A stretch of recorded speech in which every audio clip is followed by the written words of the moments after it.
estou há um tempo devendo a vocês o assunto da graça. Eu queria começar hoje, nós não vamos terminar, nós vamos apenas dar uma introdução.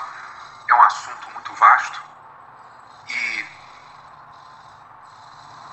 ele só se faz necessário porque para combater o espírito do diabo, que não é de hoje, mas já há algumas décadas vem trabalhando com essa ideia de graça para enfraquecer os cristãos, para enfraquecer a igreja.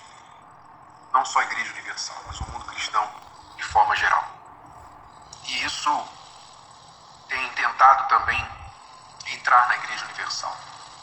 E eu acredito que seja porque alguns pastores, não satisfeitos com o que recebem na Igreja Universal, vão comer em outras mesas pela internet, vão assistir outros pastores, vão procurar outras informações, que nós não temos problema nenhum de você buscar informações. O problema que nós alertamos a todos, seja com assunto de graça ou qualquer outro assunto, é que você vai misturar os vinhos e você vai ficar confuso. O resultado vai ser confusão. O que o diabo precisa é apenas semear uma dúvida, só isso. Ele só precisa semear uma dúvida. E ele encontrou nessa palavra graça uma forma de semear dúvida nas pessoas. Especialmente nessa época de Fogueira Santa, quando nós falamos de sacrifício, que parece não, é o que incomoda as pessoas que não gostam de sacrificar. Então, quem não gosta do sacrifício, normalmente pende para o lado da chamada graça, que não tem nada a ver com o que se propõe. Quando a gente entende realmente a palavra, busca a palavra de Deus, a gente vai entender o que de fato é graça. Mas na aparência, no superficial, parece que a graça de Deus significa que eu não preciso fazer mais nada, que todos os meus esforços são desnecessários, inúteis, porque por mais que eu faça, eu nunca vou chegar ao que eu preciso chegar. Então, para que tentar? Eu só preciso aceitar que a graça de Deus é que me salva, que me alcança e ponto final. Então, mas nós vamos mergulhar mais nesse assunto e vamos entender. Eu queria primeiro definir o que é graça. Você sabe o que é graça. Graça é o favor imerecido de Deus. Quando a gente fala em graça na Bíblia, a gente está falando desse favor que Deus demonstra que nós não merecemos. De fato, se não fosse pela graça, por esse favor imerecido de Deus a nosso respeito, nós já não existiríamos. O mundo já não existiria. Aliás, o mundo só existe pela própria graça de Deus. É Ele quem dá a oportunidade a nós de o conhecermos. E apesar de tanta maldade, de tantas coisas erradas que o ser humano faz, ele ainda permite esse mundo continuar, dando a chance e a oportunidade ao ímpio, aos pecadores, para serem salvos. A graça de Deus, esse favor imerecido, nos alcançou. Como que, por exemplo, de mais de 8 bilhões de pessoas na Terra, e muitos dos quais, desses bilhões, muitos não conhecem Jesus, por que nós fomos alcançados? Por que você, da sua família, dos seus amigos, dos seus vizinhos, se você lembrar quando você não conhecia Jesus, por que você? Por que ele se revelou a nós? Por que ele se revelou a Israel, de todas as nações do mundo? Então, ele mesmo falou, não foi porque vocês eram um povo melhor do que os outros, não. Mas exatamente porque vocês eram pequenos, vocês eram os menores. Ou seja, Deus tem demonstrado esse favor imerecido de diversas formas para nós. E essa é a graça que a gente precisa reconhecer, que ele demonstra o favor. Nós não somos merecedores. Antes de nós o conhecermos, antes de nós termos fé nele, ele já expressou, ele já iniciou a graça dele para nós. Quer dizer, ele nos alcançou antes de nós o alcançarmos. E realmente não há nada que a gente possa fazer ou pagar essa graça que ele nos oferece. E a salvação, a vida eterna, será o principal de tudo que ele faz por nós. Mas eu havia falado que Jesus nunca falou sobre graça. Se você ler os evangelhos, você vai ver que Jesus não passa tempo falando de graça. Ele não usou a palavra.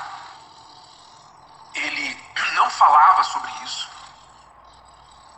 A não ser uma vez, lá nas epístolas, quando Paulo fala que ele orava pedindo que Deus removesse o espinho da sua carne. Então Jesus, o próprio Senhor Jesus, respondeu dizendo: a minha graça te basta. O meu poder se aperfeiçoa na sua fraqueza. Então, Jesus falou sim graça, mas exclusivamente para Paulo. E quando ele falou o assunto de graça para Paulo, a minha graça te basta, ele não estava ensinando a doutrina da graça. Ele estava dando uma resposta às orações de Paulo. Aos pedidos insistentes de Paulo. O que Paulo pedia? O que ele pedia? Para tirar o espinho. Então quando Jesus falou, Paulo falou 3 vezes: Senhor, tira esse espinho tal de mim. E Jesus respondeu e falou: a minha graça te basta. Aquilo não foi relacionado. Essa graça, ele não estava falando relacionado à salvação de Paulo. Ele não estava falando nada relacionado ao perdão de pecados de Paulo. Ele não estava falando nada em relação à lei de Moisés.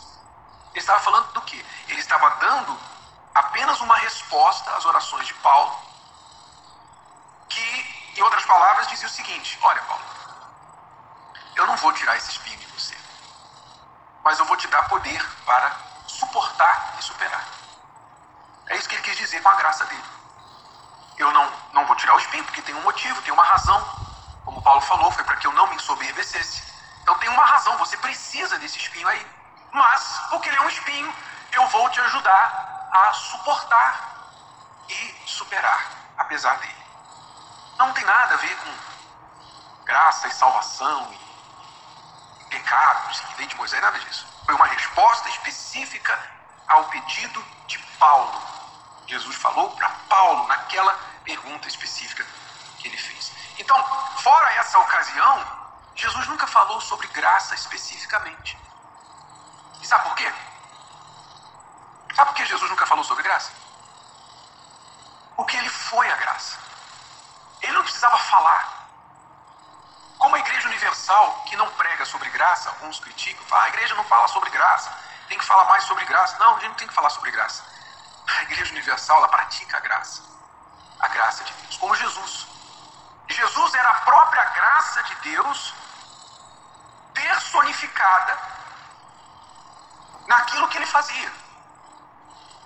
Ele não falava, mas ele mostrava a graça. Como que Jesus mostrava a graça dele? Como é que a gente vê a graça de Deus manifestada em Jesus? Bom, dê exemplos. Com a prostituta que foi acusada de adultério. O que mais? Como que Jesus mostrou a graça? A cananeia, que era estrangeira. Zaqueu, que era um ladrão. O que mais?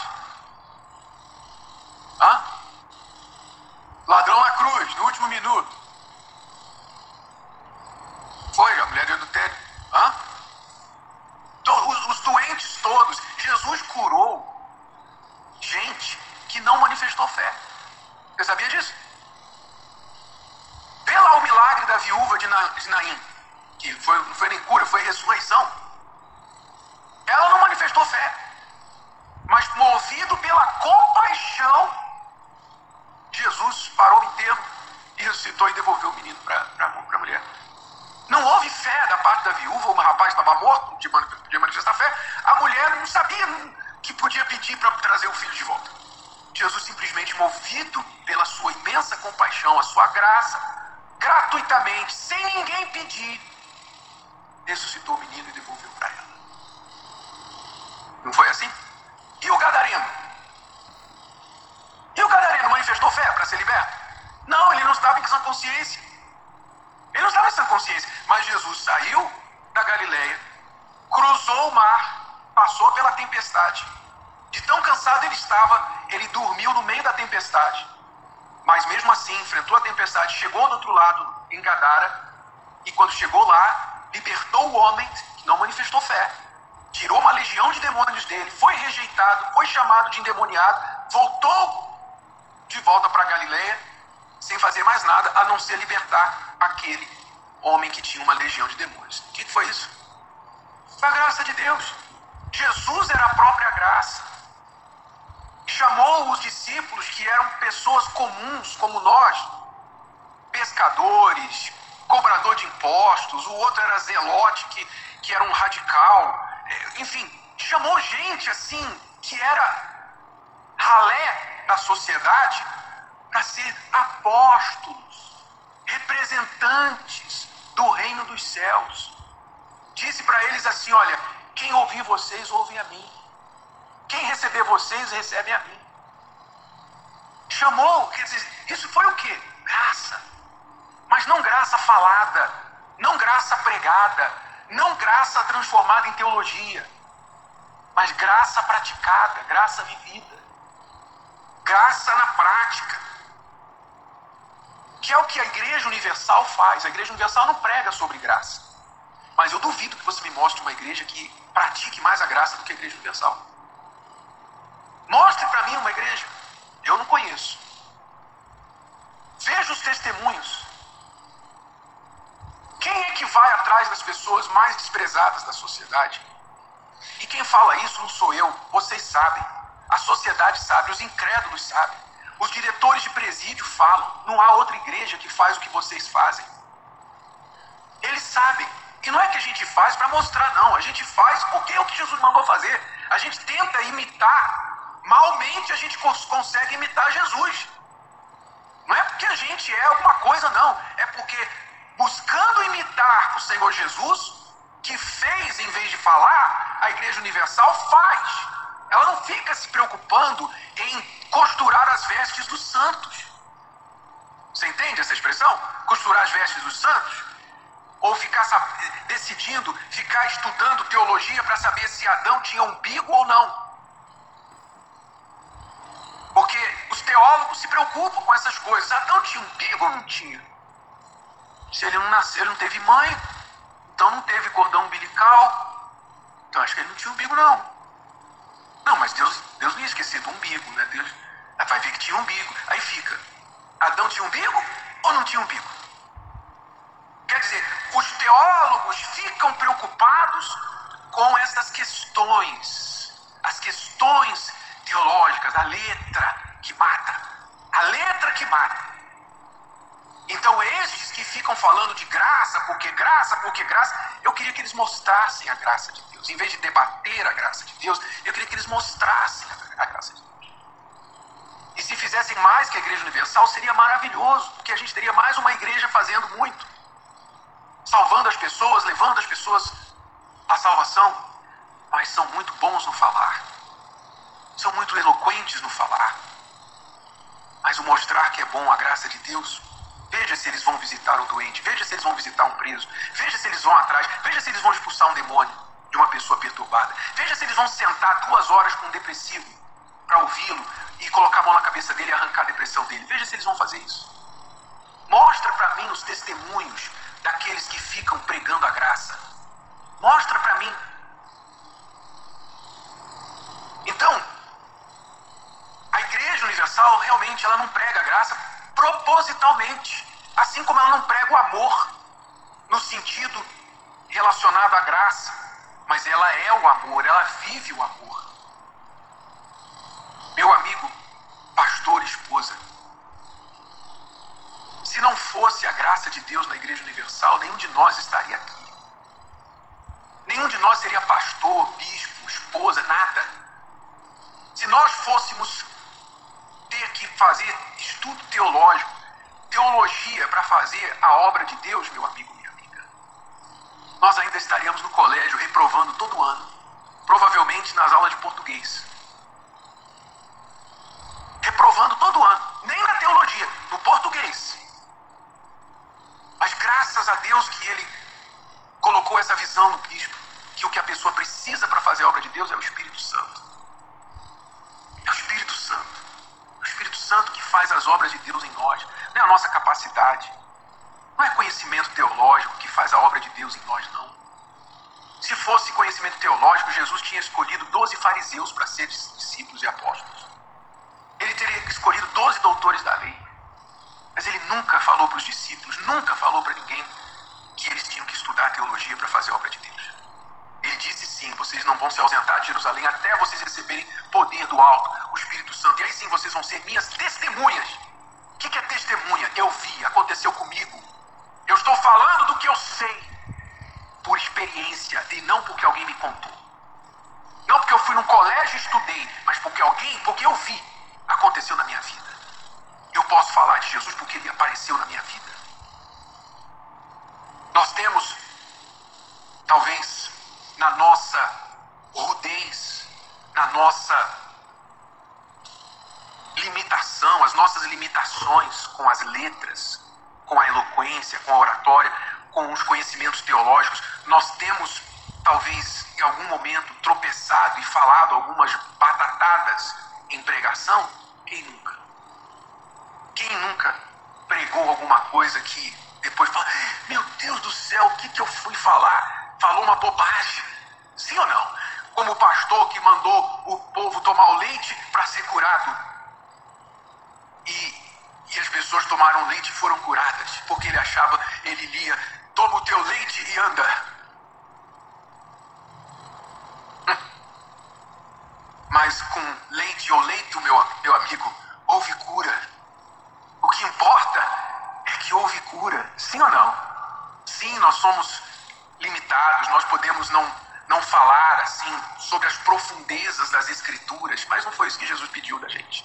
Ele não pediu que a gente fosse aprofundado, doutorado nas letras. Pelo contrário, ele avisou, dizendo que a letra mata e o Espírito vivifica. Ele exaltou o Espírito e não a letra. E talvez você diga assim, mas então, porque a igreja vem mudando, a igreja vem, há coisas que a igreja fazia, agora a igreja não faz mais, porque quer dizer que então a igreja estava errada. Não, a igreja não estava errada, a igreja estava na sua infância. Eu vou ler aqui um texto para você, que colocasse para mim, se você tem a Bíblia aí, abra para mim em Atos 18, a partir do versículo 24, e você vai ver que essa maturidade da Igreja Universal e a sua imaturidade anterior, ela não é nova. Isso aconteceu com os discípulos, aconteceu com várias pessoas na igreja primitiva. E não é nada errado. É um curso normal de pessoas falhas que estão buscando alcançar a estatura de Cristo. Nós estamos tentando alcançar a estatura de Cristo. Nós não chegamos lá ainda. Então, Atos 18 diz assim, a partir do 24. E chegou a Éfeso um certo judeu chamado Apolo, natural de Alexandria, homem eloquente e poderoso nas Escrituras. Este era instruído no caminho do Senhor e fervoroso de espírito. Falava e ensinava diligentemente as coisas do Senhor. Vírgula. O que mais? Conhecendo somente o batismo de João. Ele não conhecia o batismo do Espírito Santo.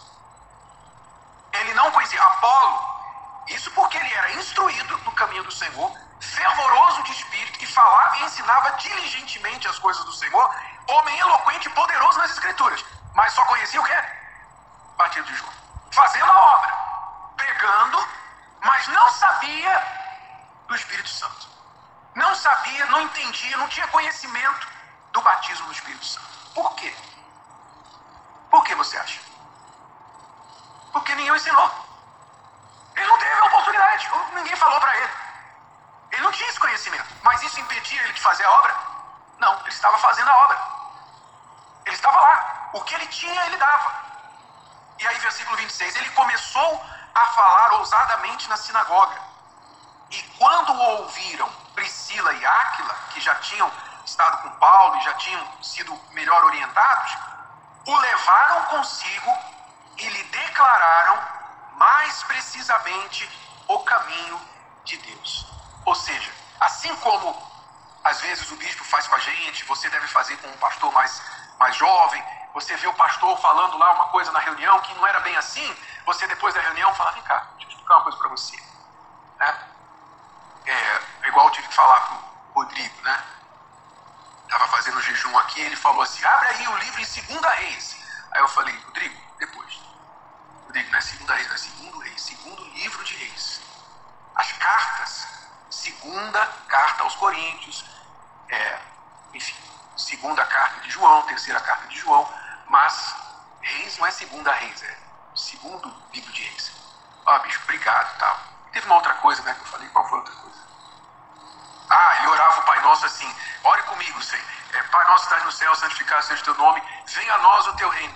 Eu falei, Rodrigo, não é a nós, essa é a versão católica, você tá rezando o Pai Nosso. Há quantos anos, Rodrigo? Cadê o Rodrigo? Tá aqui não, Rodrigo? Cadê? Tá escondido aí atrás? Quanto tempo você tem de obra? Então, há 23 anos rezando o Pai Nosso católico. Que ninguém falou para ele. Que não é venha a nós o teu reino. E eu acho que eu libertei um monte de gente agora também. Porque não é venha a nós o teu reino, é venha o teu reino. Jesus falou, venha o teu reino, seja feita a tua vontade. Mas por hábito, né? Porque a Igreja Católica que inventou isso, venha a nós o teu reino. A gente ora, venha a nós, mas não é venha a nós, é venha o teu reino. Então, eu tive que chamar ele de lado e falar, Rodrigo, não é venha a nós e tal, e não é 2 Reis. Então, Priscila e Áquila fizeram a mesma coisa com Apolo. Olha, Paulo, legal, tá, pô, você é um cara corajoso, intrépido, você fala legal, só que tem isso aqui, aquilo, outro, que você ainda não aprendeu. E Apolo aceitou, foi instruído. Deu para entender? A Igreja Universal, o bispo, ele já cansou de falar, ninguém me ensinou. Ninguém me ensinou. O bispo foi na fé, ele obedeceu um chamado. Foi na fé, ele obedeceu, e graças a Deus que ele não foi para a escola de teologia. Senão não teria passado, provavelmente também. A Igreja Universal não existiria. Mas ele foi obedecendo um chamado. E foi como um touro desbravando esse Brasil e o mundo com a palavra do poder, a palavra da fé. Sim, de forma crua, de forma rude, às vezes grosseira, mas resolveu o nosso problema. Resolveu a nossa situação. Esse foi o Evangelho que nos salvou. E graças a Deus por isso. E ao longo dos anos, com a maturidade, com a experiência, com o próprio Espírito Santo revelando, então Deus foi dando ao bispo novos entendimentos, revelações, não é assim, é assado, etc. E graças a Deus. E quem não tem maturidade, entendimento para compreender isso, meu amigo, desculpe, está faltando um pouquinho de tutano na tua cabeça. Está faltando um pouquinho de tutano. Se você não entende que ninguém nasce grande, ninguém começa grande. Então a igreja está e ainda vai amadurecer muito, ao passo que o Espírito Santo for moldando, for mostrando para ela. Agora, você dizer que a igreja está errada, a igreja que Deus usou para tirar você das mãos do diabo, ela serviu na hora que você estava na boca do leão, ela serviu para te tirar de lá. Agora que você está gordo, como diz lá, né? Moisés fala, você engordou e depois você começou a dar coice, agora você dá coice que você está gordo. Agora que você engordou, você dá coice. Quando você estava morto no pé da estrada, morrendo, raquítico, a Igreja Universal serviu para você. Agora ela não serve, porque você engordou. Mas não esqueça onde você engordou. Não esqueça qual foi o evangelho que te engordou. E cuidado com os outros evangelhos, que novamente eu digo que isso não é nada novo, pois Paulo também falou sobre isso. Abre para mim aí em Gálatas 1, a partir do versículo 6. Ele diz assim: maravilho-me de que tão depressa passasseis daquele que vos chamou à graça de Cristo para outro evangelho. A graça de Cristo, que é essa graça que Jesus mostrou, não é a teologia da graça, mas a graça praticada, para outro evangelho, o qual não é outro, mas há alguns que vos inquietam e querem transtornar o evangelho de Cristo. Mas, ainda que nós mesmos, ou um anjo do céu, vos anuncie outro evangelho, além do que já vos tenho anunciado, seja anátema. Quer dizer, sempre haverá aqueles que vão ter um novo evangelho, o evangelho segundo a si mesmo. Não é? Porque para eles não basta o evangelho de Mateus, Marcos, Lucas e João. Tem que ter o evangelho segundo eles mesmos. Se eles pudessem, eles escreveriam o quinto evangelho, colocariam lá na Bíblia, o evangelho segundo ele mesmo. O evangelho segundo eu é assim, assim, assim, assim. Então, sempre haverá essas pessoas, porque as pessoas não querem se adequar à palavra de Deus. Elas querem que a palavra de Deus se adeque a elas, para que elas não precisem mudar, não precisem sacrificar. Entendeu? Bom, isso é uma introdução. Nós vamos continuar semana que vem falando mais sobre isso. Tem muita coisa para falar. Mas vamos então agora ao bispo, por favor.